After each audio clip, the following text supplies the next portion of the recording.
As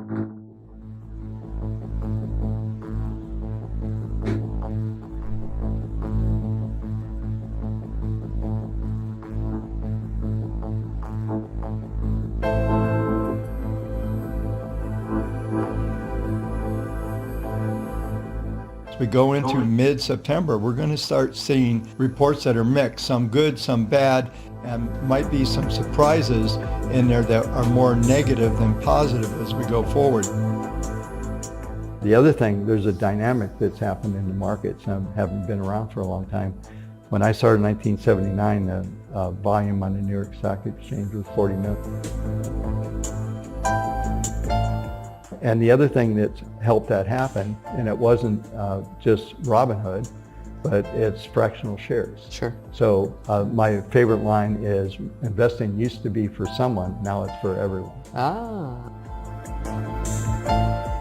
You know, But isn't that a good thing though? Because you have more liquidity. No, it's a very good thing. Yeah. It's a very good thing. And, you know, and the fractional shares is given access to markets.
Welcome everyone to the Kendall Report. It is Sunday, so we are ready to roll here.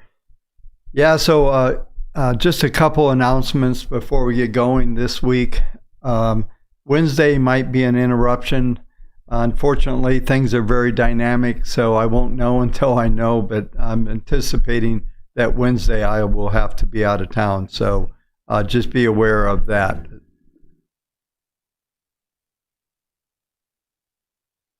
Excuse me 1 second, loud vehicle going by. Anyway, yeah, so I may not be here on Wednesday. I'll let you know. I'll probably know possibly tomorrow night for sure on Tuesday. But yeah, it is what it is right now, folks.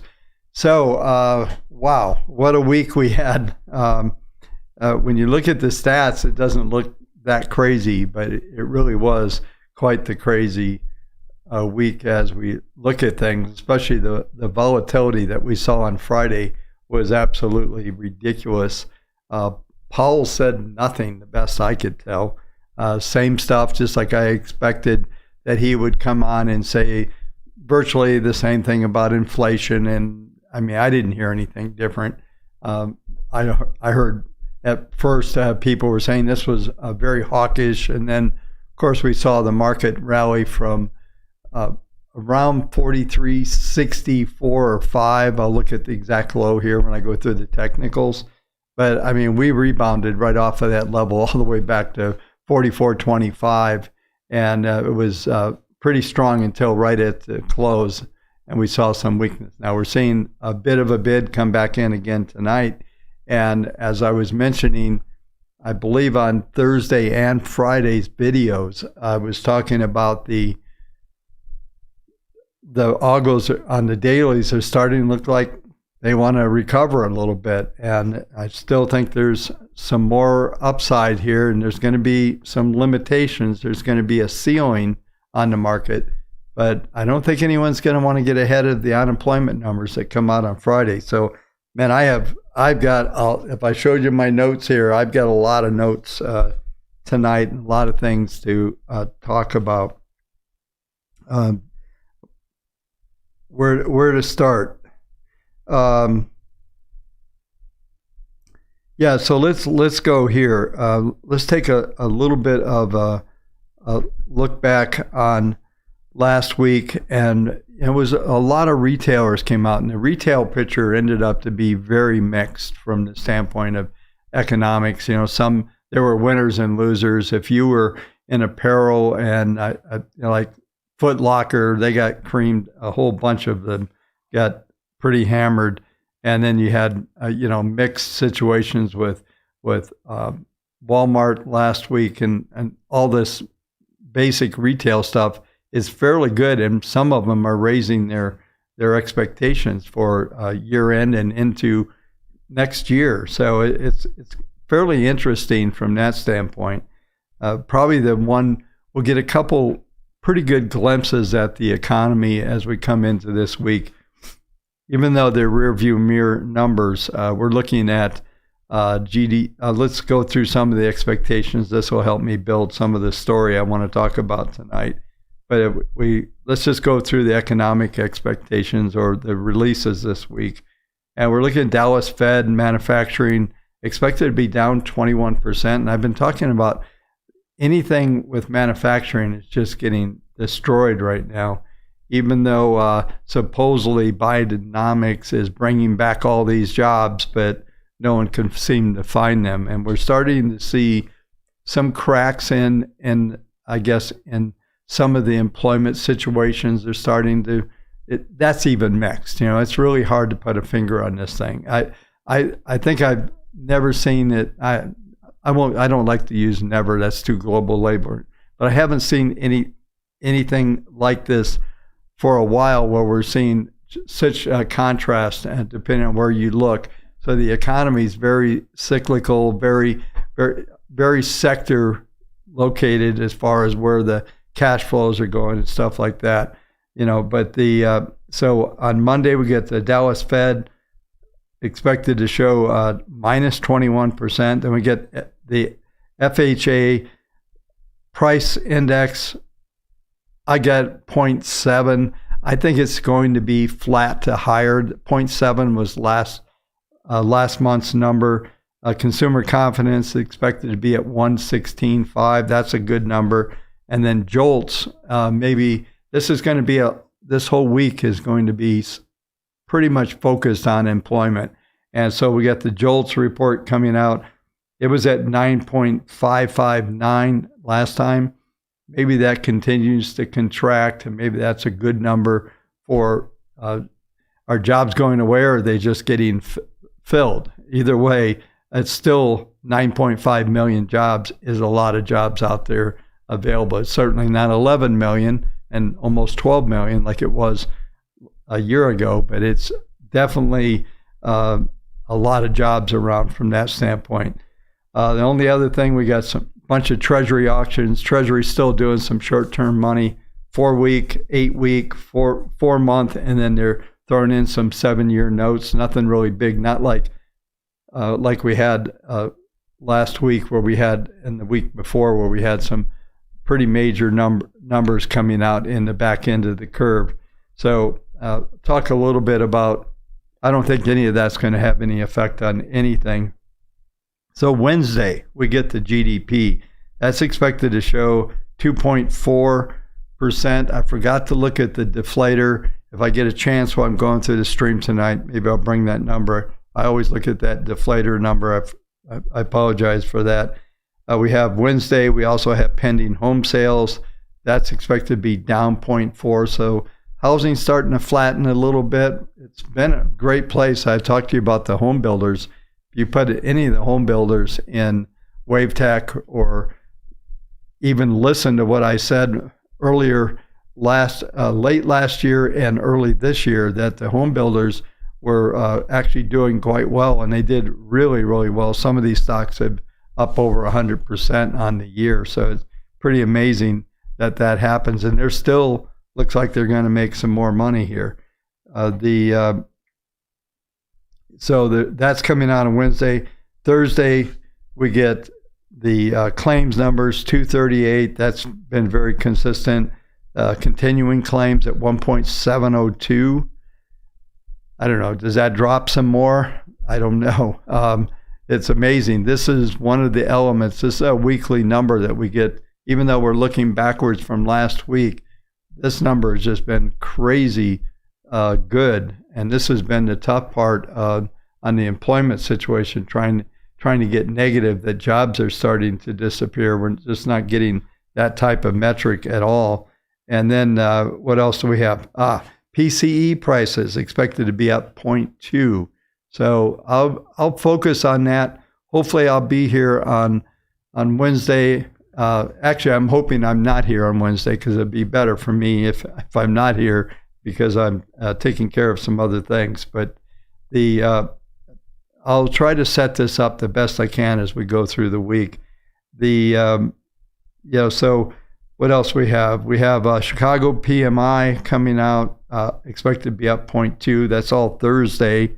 So Friday's the big day, and everything's going to end up as usual, focusing in on Friday, which is going to put us in on the unemployment numbers. Expected 185,000 new jobs, and the rate is expected to be unchanged at 3.6.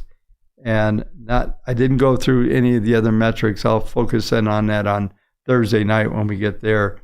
But also we get ISM manufacturing.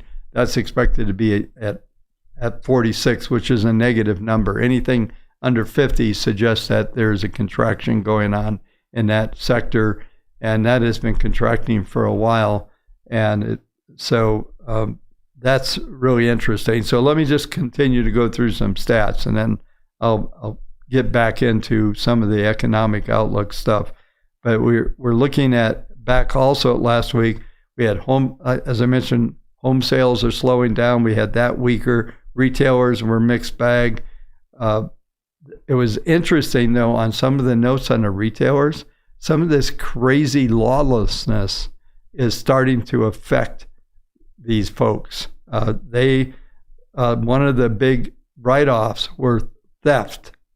I mean, that's just amazing, folks. I mean, I've been around a long time, never seen anything like this, where there's not anything being enforced, where it's open. We'll just say open borders, open theft. I used to have a joke that I used to tell the people, like, it's sort of like if they took all the locks off the doors and they told everybody there were no police. Well, that's basically what's happened in the last couple of years, as they basically have taken the locks off the door. If the locks are, they just drive the cars in and break the doors down and go get whatever they want.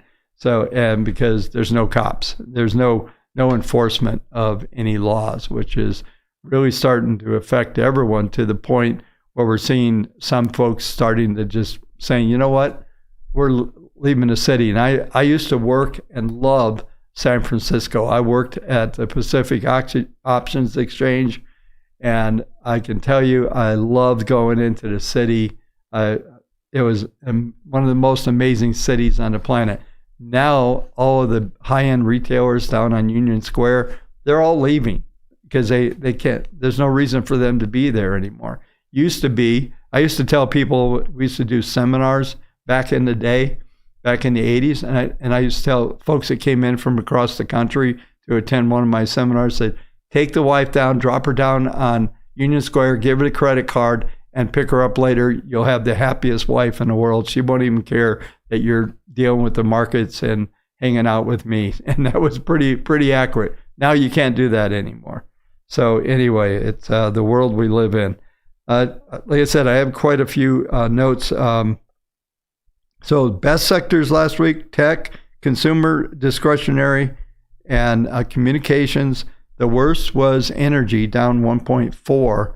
So I'll be talking a little bit about that from the standpoint of what's going on with the markets and with the supply and some of the things going on in crude oil, because we've been talking about that ultimate downtrend that is being forecasted there. So I'll go through those details here in a minute. So let's go back, and I'll finish up with tonight on the comment section. is just talking about, the whole expectation of what the Fed's going to do. Now, we're about not quite there yet. Friday is September 1st. That's why we're getting employment numbers. And I will do the long-term forecast next weekend, but we also have a holiday coming. So I'll tell you when we're going to be doing everything. So we've got Labor Day coming. But I think I'm going to stick with my story that I said last month, that we're going to see another increase in yields, and the Fed's going to raise rates again, I believe. I think they're so dug in on this inflation scenario. I think they have to raise it. I even had, I know I did a video short on YouTube talking about how that they're not going to be, they don't want to signal they're going to do every other meeting. I believe they did one last meeting, and they'll do another one this meeting. And so they can't say they, meaning the media or all the talking heads and all of us out here in the field, can't say, oh, they're doing every other meeting. I think they'll do another September. I think there was a lot of rhetoric coming out. And if you just watch some of the interviews around some of the Fed members and people like that around the Jackson Hole symposium, they were all kind of mixed, but everybody was like, yeah, we're not there yet. Inflation's still a problem. We want to get to 2%. They're hanging with the 2% number. And if there's any pivots, they'll probably pivot to 3.5. The numbers that are coming in right now look pretty good. And everybody, once again, a lot of folks are starting to forecast that inflation is going to uptick again. So I don't think any of these forecasts have gotten anything right. So maybe they're going to stay down, and maybe they'll downtick some more, be a little contrarian there. But we'll cover that when we get to that point in time. Just looking at my notes, make sure I covered everything. Looks like I hit a lot of, I pretty much got everything. So let's go ahead, go through the database, because that's getting interesting as well. And I think that's going to give us some insight on what we're likely to see as we go forward. So let's go ahead and take a look at the WaveTech database.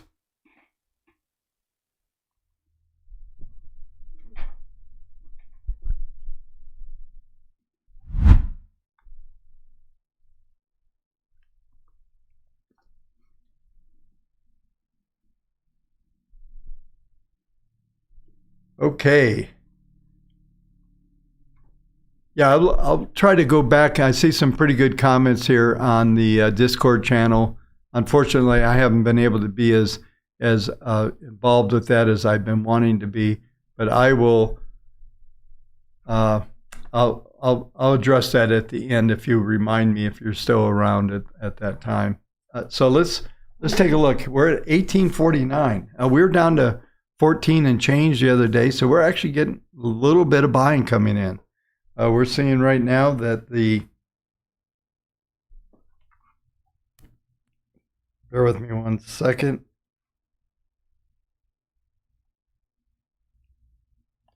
Yeah, we're seeing right now that the database is picking things up. I'll go through the daily, and then we'll talk about what happened on the intermediate. 249 buys versus 145 sells for Monday morning. This is the results for the opening in the morning. So we're up to 18.49% bullish. And I mentioned this the other day, we'll probably get up to around 22, 26. I think we start to get some traction here, is some of the algos and the patterns are suggesting that stability is going to be the answer. And we'll go through the details here in a minute, but the 43.50 number was a spot on number, and we traded down to 65. And once again, basically almost a 40 some handle rally off of that number on Friday down at 65, which, by the way, I believe was S1. So that's something to pay attention to as well. But we definitely have here, I'll just cover the numbers. They're on the screen here. The weekly had 131 buys, but 1,355 sells. So we moved. Let me go over there real quick. So we moved from 64.98, basically 65% down to 61.76% bullish on the intermediate. And I mentioned we probably see 62.58. If we hold around those levels over the next couple of weeks, and we could see some further stability as we come into the magic time that I've been talking about, folks, if you've been watching every night, is for a move into third week of September. It seems like there's all kinds of things that are lining up there, from commodities, from crude oil to the interest rates to the indexes. Everything's lining up there. I'll try to put that story together as we come into September and we get into next Sunday, or I'm not even sure when I'm going to do it. It might be Monday when we do it because of the holiday, but I'll give you an announcement on Friday's video when a video will be next because of the holiday. But during that time, I'll go through a longer term aspects of what's going on here. So, as far as the ongoing stability of the markets and what we're likely to see out of the database. You can see here, we still have 9,978 long symbols in the database. So it's pretty substantial, 61%. We did get up to, I believe, 78, 79%. So we kind of peaked out. I won't go and show you the matrix or the map for this. I'll do that when we go through the long-term stuff next week. But we're definitely looking at some stability, it looks like, coming in. I did name this video tonight, it's market to stabilize, with a question mark. So it's still a question mark. We've got several days to look through, and you'll see here as we get through the technicals that things look pretty interesting. Yeah, and I see somebody mentioning September is third week is quadruple witching week as well. I don't, most of those are non-events, but I'm actually looking at that being a bottom, more of a positive point in time than a negative.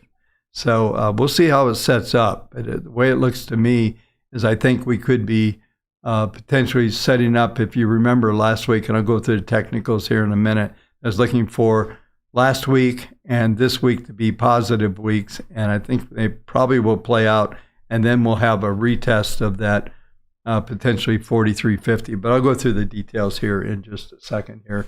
And I think that September will complete this little pattern that we've been in, that we really started in August, and the sloppy range that we set up as far as a minor correctional phase. It doesn't look like it's material at all. But we'll go through all the details here in a minute. But the database itself is pretty stable. Like I said, I'm going to be happy at 58-ish if that's where we get next week. If it goes below that, could bring up some concerns. I'll stress those at that point. We still have 9 to 12 sectors are long.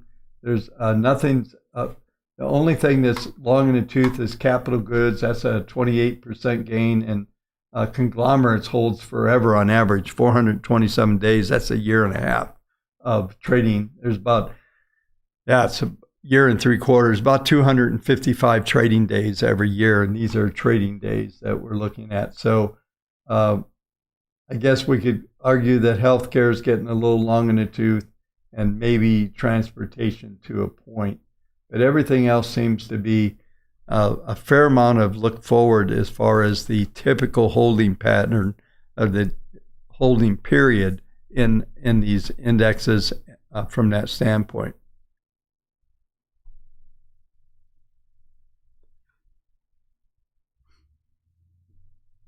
Yeah, Steve, I just see you mentioned get the part 2 of of the article on the PPMs. I actually was working on that, so you must be reading my mind. I was actually working on that this weekend. I do want to get that out there. There's some really good stuff in there. All right, so let's go ahead and get into the technical part of this.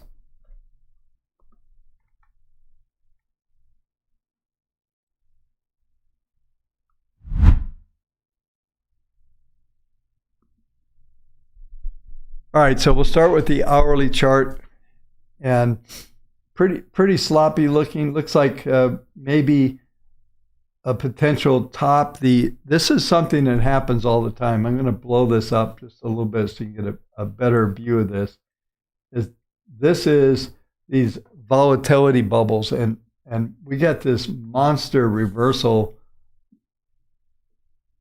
And this is Friday, so we got this comment.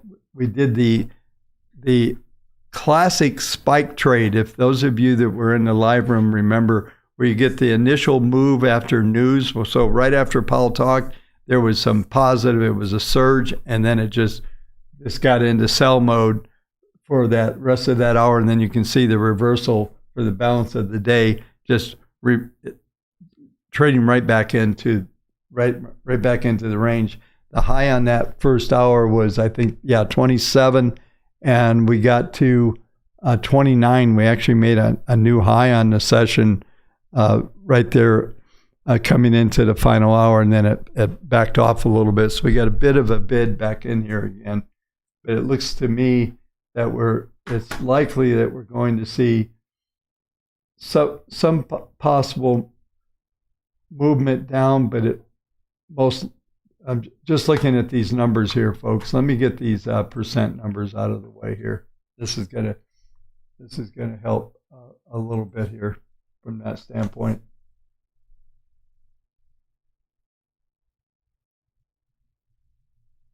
Okay, so it looks like what we're going to get out of this market is a stable sideways market. It really would have to update this in the morning, see what kind of configuration we get, but it does look like we're going to drift in, and the ranges are around, now that we're above the 44 handle, it's going to be back to about, and I'll go through the market grid here in a second, but back to like the 43, 97, 96 range. And then on the upside, we're still looking at a move potentially up to around 44.30, and there might be some more, but this is what I want. Reason why I blew this chart up is you get these volatility spikes, and then you get a contraction of the market grid, and the market grid is narrowing in, and it's just suggesting that we're going to stay in this range. So if we just look at market grid right now on the hourly, what we're looking at here is the hourly range is from 44.29 to 43.97. So there's that number right here, even on the hourly. And if we look at these moving averages in the pattern, 21 is right at 43.96. We've got some resistance here at 44.19. We're trading just above that. This is this looks to me that we just get stability here. So let's go over and take a look at the daily, set up the market grid numbers, and just see how this daily looks. Now this is, you may recall, I'm going to change the scaling a little bit. About, I guess, 3 sessions ago, we got some new fib targets on the upside, and they're kind of crazy, but I have to put them out there. 44.94, 45.73, and then 46.58. They're right here in the yellow, cyan, and red numbers. And we also have a pivot right in here right now at 44.94. That is a huge pivot. If we get above that level, then the market will run. But you look at what's there. We have 44.12 right now is the lowest average in the pattern. Then we have 44.71, the highest number right here is at 4471 level, which is the 40 period moving average that's coming through here. And it's forecasted, all of these are being forecasted, they're going to improve. In fact, the lowest average here at the 10 is right now 4412, and it looks to be turning possibly up over the next several days and setting up some kind of pattern where we trade back into this range. And now I'm going to go to the weekly charts here in a second, but let's set up the daily market grid numbers right now. So here we are again, S1 4394. That's probably your extreme for the day. R1 4433. Last trade we're at right now, 4421. So watch 33 as a pivot above that, 55. And we were, like I said, we traded up to on Friday, the high was 29. If we go the previous day, we printed all the way up to 44.85. That was that crazy spike that I call it the buying jihad, where just everybody was buying this thing based on some dovish thing. It was the most bogus rally there's been. We got that outside reversal. Folks were talking about the potential for the 3-day trade. The 3-day trade would only work if it was closing the upper end of the range. You can't close in the lower end of the range when you're at a low of a pattern. So it's inverse. So I won't touch on that anymore.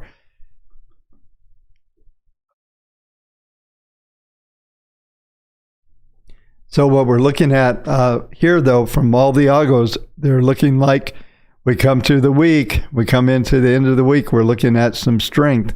And I suspect we're going to get some short covering and just moving us up into these different values. And there'll be challenges at each one.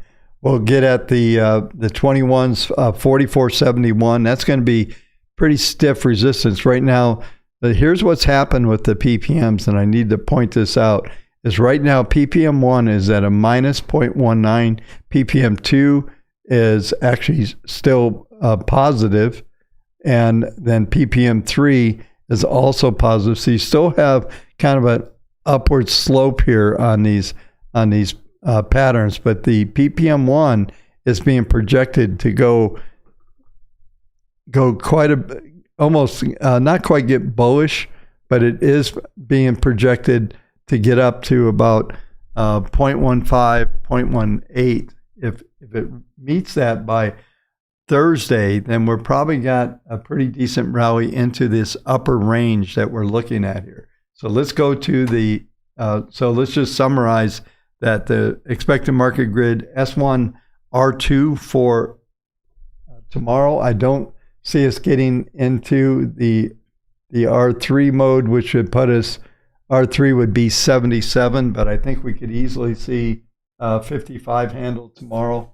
And for sure we see 33, but R1, S1 minimum, but expect to see R2. Expect to get through that 30 handle, as that would be the perfect place to get some pretty good movement, and that would start to move us up maybe toward this first fib target, which is quite a ways up there. We're looking at that first fib target around 45.65, but the pivot at that right at 44.90, 45 even, we'll just round off and we'll zero in on that if we get anywhere near it.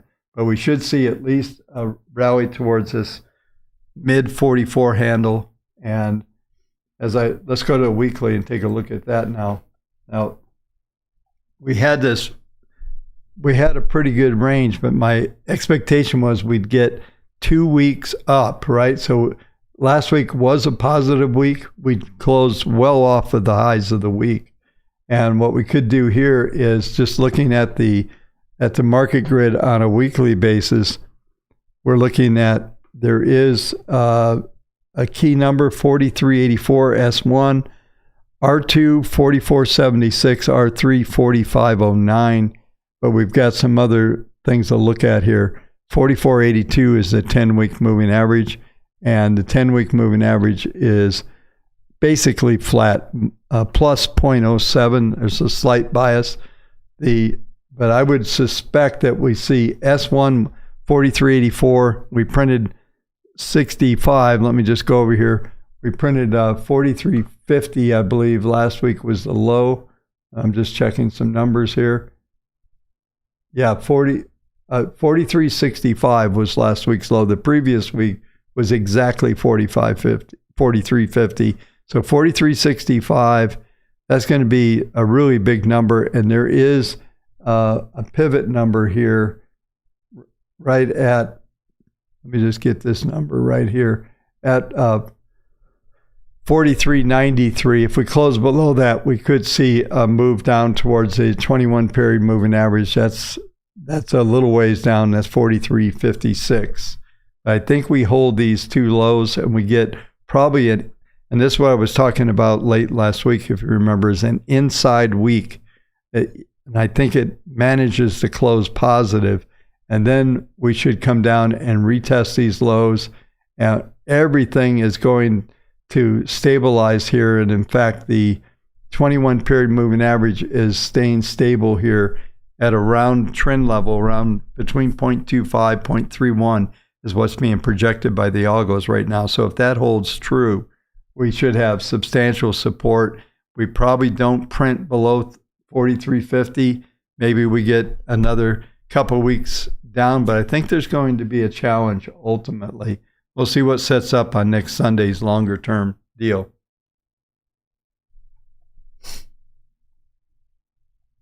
On the longer term overview that I'll do.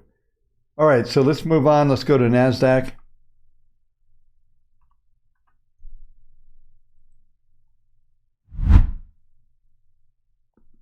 Let's stick with this weekly pattern here for a moment.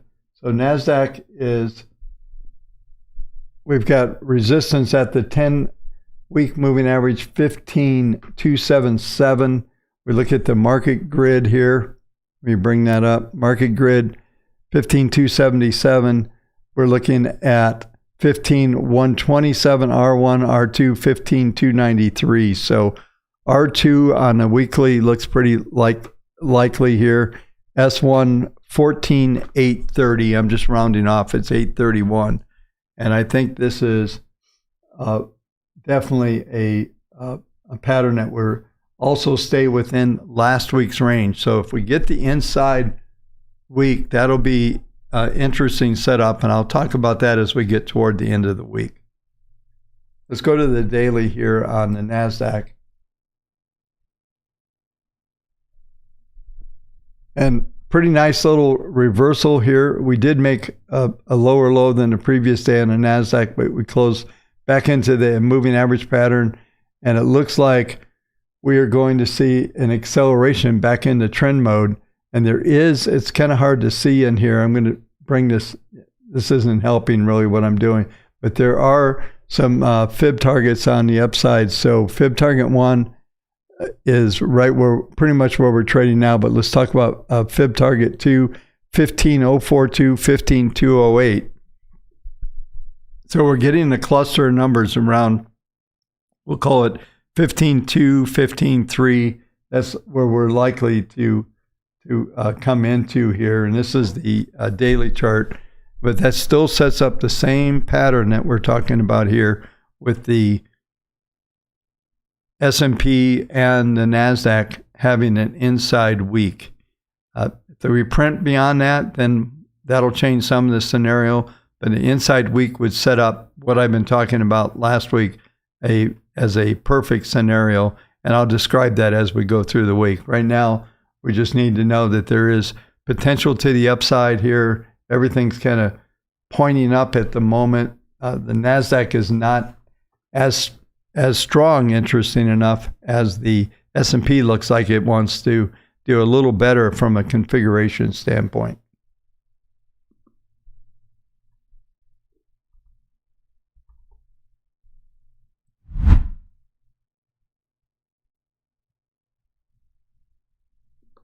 All right, so on Russell, I'm going to stick with the Russell cash. I've been showing the futures a lot of nights, but this way we can have the algos in place. And this is the daily. everything wants to improve. We've got some fib targets on the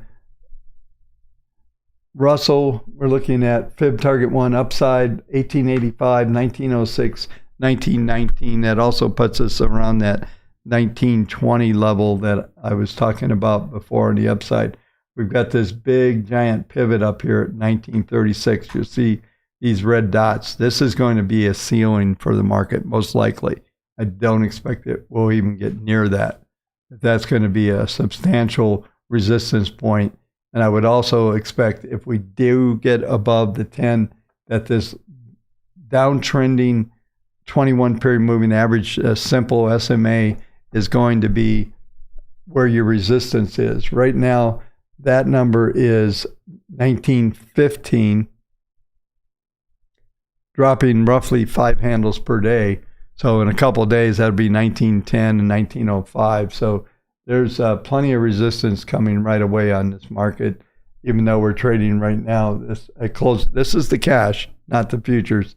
We're trading a little bit below this 10-period moving average, but we could get to fib target 1, maybe 2, but I think it's going to be a bit of a stretch to get much beyond that.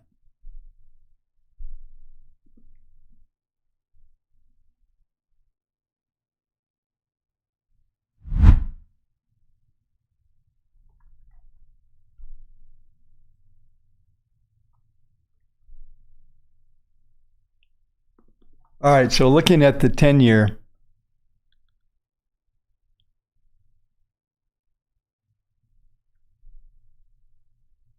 we're getting, let me condense this just a little bit. We're still getting signals that we're going to see some downside here on the daily charts, probably heading toward the 21 period moving average, which is going to set us up at around, we just get the number here. We're looking at around 415. So 420, 415 is going to be the downside. We went out at 424. 415 would probably be the target here. But it does look like we should stabilize after that. But there is some indication here that we're going to challenge the 21 period moving average, which is at 415. And this could set up a wider tone. So let's go to the weekly to try to figure this out.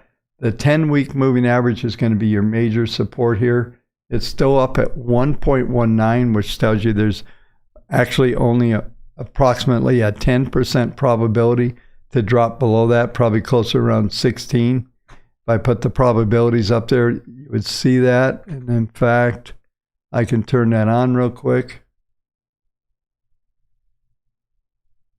Let me put that on.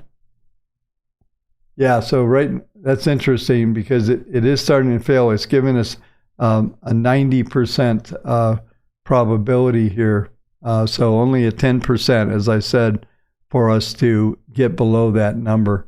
So definitely is a lot of support there. So where is that number? That number is right now at 4%, and it's rising. This is the cash. So it's rising right now about, we'll call it 4 ticks per week. So 402, 405 range would be a spike down here, and that we should continue to be reasonably positive on this slope for another couple weeks. But this is my point. As we start to get into that second and third week, we're starting to see more weakness here in the treasury bills, and that could set up, like I said, everything's lining up for week 2, week 3, and coming into we'll just call it coming into the final couple weeks of September are going to be a very interesting point in time, I believe. And I still think it's going to be a point where where a bottom sets up. We'll see how it plays out.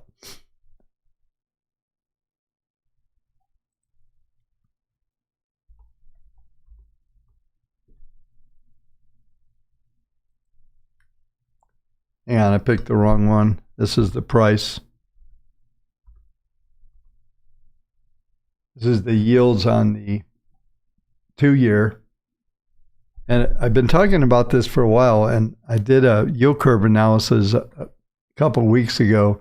It does look like the 2-year starting to tail off, even though we've caught a decent sell-off here and yields cranking back up toward the high. We got up to 511. We managed to print 509.5, and we're currently 508. But I would expect that we come back into this moving average as well.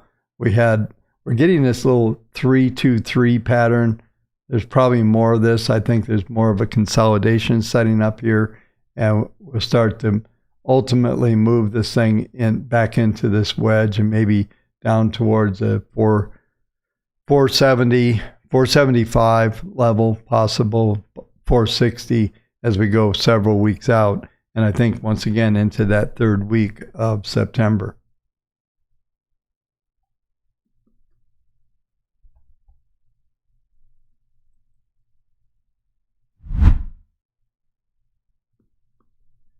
All right, so on to crude oil. Crude oil's slightly positive right now, around 80.20. We got down right to, this is the weekly chart, we got right to that weekly number I've been talking about. Low 77.59, 77.32 was that 10-period moving average, and that's exactly where we bounced off of. That is still got an upward slope, but there's a but, that in the next couple of weeks, probably more next week, we're going to see the momentum start to peak out. Maybe there's one more little attempt or rally back towards the, we'll call it 82, 83 level. And if it fails there, we even have some Fibonacci targets right in here as well. Let me address that. So Fib target 2 is right there, 82.58, 85.28. Don't think we take out this high here at 84.89. So probably get up to that Fib target 2 around 82.60, maybe 83 handle. And then it looks like we want to tail back down and start to challenge this 10-period moving average again. And I think the next challenge will be penetration over the next several weeks. And once again, that third week is where we're projected out to have the second derivative be penetrated.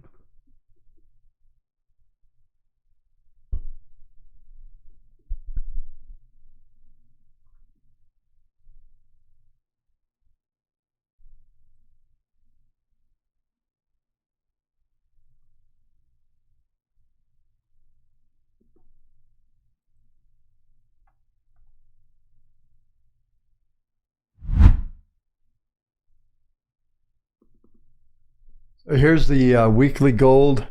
We're right into that wedge. I'm going to blow this up. This pattern seems to show up a lot, especially when the moving averages are all starting to congregate in a very small range. I've been talking about this. Last week we spiked under, it became right back into the range. And this week, right now, those expectations are right now for the 40 period right now is at 1928. It's still rising. We're at 1942. The 10 is at 51, and the 21 up above is 1968. And those are kind of the ranges I've been talking about, is at 19, we'll just call it 1920 to 1970 range is where this is likely to stay within. And we're just continuing to see this thing start to coil into a pattern that maybe when we get to the longer term charts next week, that we can start to try to determine a directional movement out of here.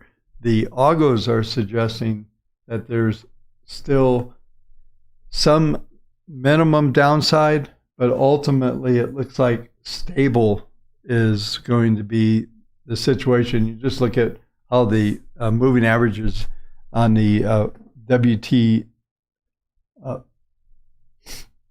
the WaveTech forecast, they are all forecasting out flat forever at the moment. This is a weekly chart, so we're talking way out in 2024. But that will be subject to change depending on what kind of movement we get here on the front end. We'll start to see a little more dynamic updates from that standpoint. But at the moment, the algos with the coefficient set at 150 are just seeing a flat and steady market, and that looks to me what we're likely to do and trade within those parameters until we get closer into this wedge where we can start to go, okay, it's going to go up or down.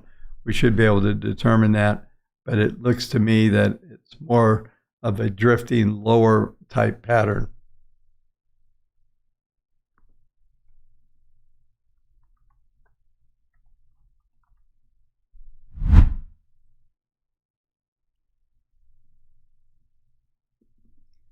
All right, so we'll finish with Bitcoin as always.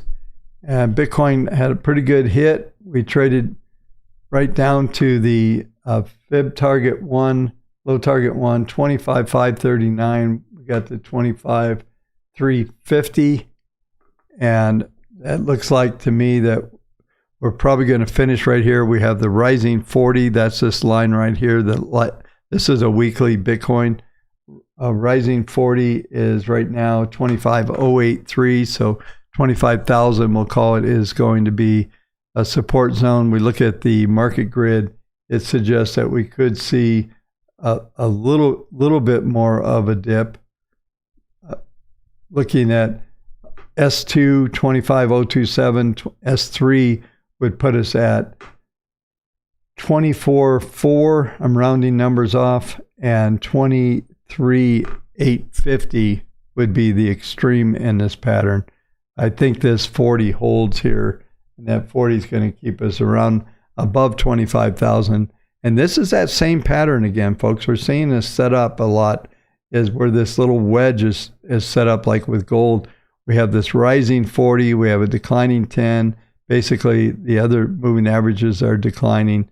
And what I would like to see is that we get some sort of uptick, and we get it where the market grid turns up, and then that will point us back into this pattern. But I think regardless, we're probably looking at this lower 10 as the top end of the range, which is 29,147, and the low end at 25,000. But the market grid suggests that we could trade back toward the 200. This is weekly, so 200 week moving average right now is 20. Let me just get that number, 27,500. So that we should rally back into at least their possibility of seeing a 28 handle, and maybe that will go in hand in hand with some of the activity in the equity indexes. We go from non-correlated to correlated versus the equity indexes from a Bitcoin standpoint. Yeah, I forgot to make a Peter Schiff comment on gold, but yeah, Peter's going to continue to be somewhat sad.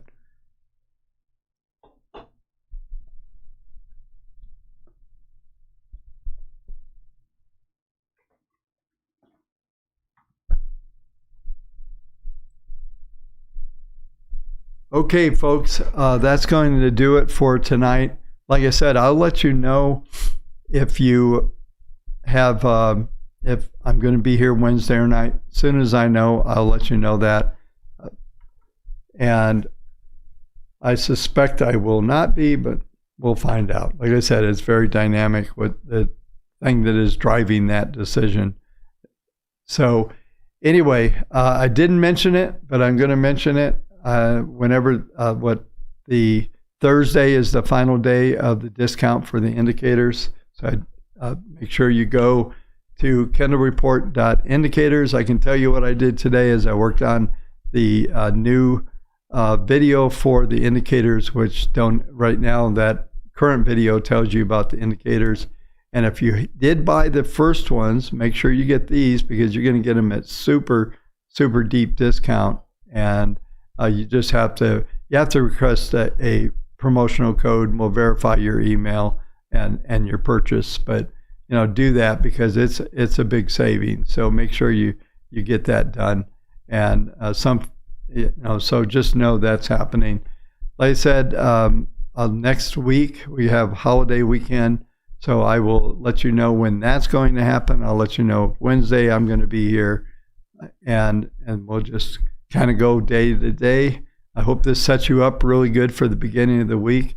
I still think we've got, in summary, I still think we got a bit of a rally recovery from here. Whether we can get into any kind of numbers above the 45 handle looks kind of sketchy right now. We're probably locking in a range of 44, 45 in a very sloppy, choppy range. So should set up some pretty good trading. Anyway, folks, thanks for watching. As always, thank you for participating, and we will see you tomorrow night, same time. See you then.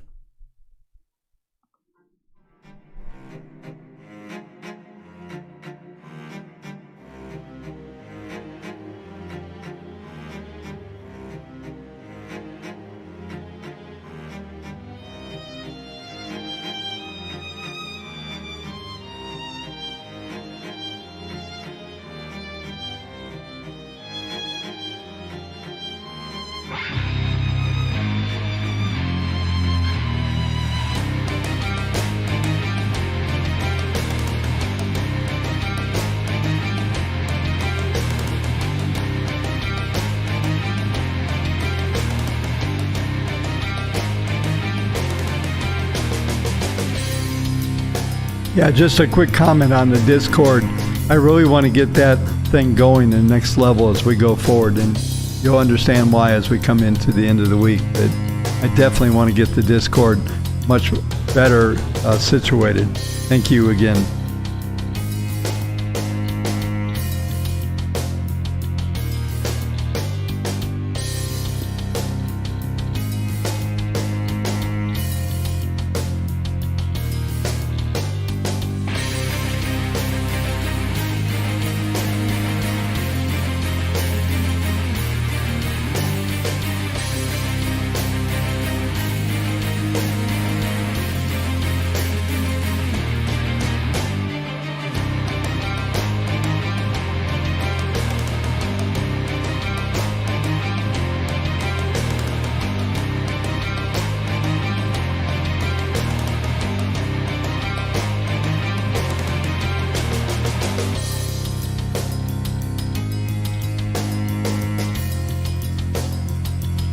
Hey, you folks with the indicators, help out Victoria. It needs to come from you, not me. Thanks, Victoria, for answering. Thank you.